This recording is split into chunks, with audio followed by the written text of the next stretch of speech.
Mizoram Presbyterian Kausan mai che inkhom puilian voi somli pariat na chu March ni ria ta tanga ni som chung hian scholarship diakon fee la nei ani don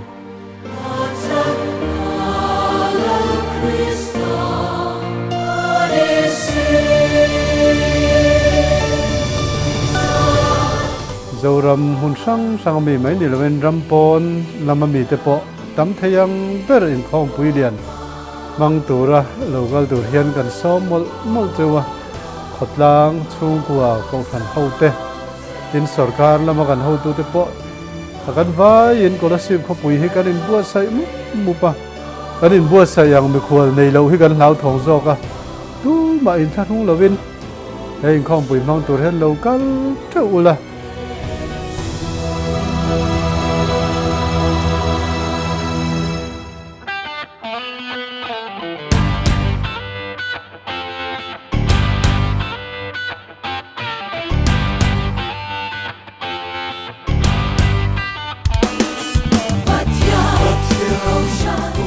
Hein khom pui theng tur hian scholarship khopuya ko sang te po thei tok cho in kanin buat sai ani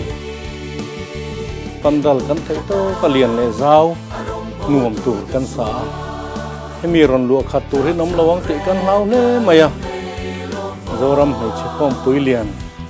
a hian mi thanem tak tam thayang ber local setin sanem ngai takin du tho takin kan soma akan som nei uar takin kan som kan te mai tiang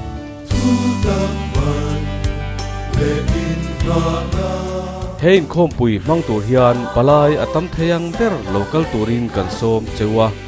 taksa le tharawa lokna in chan ngei theinan du sakna kan hlan bok a cheu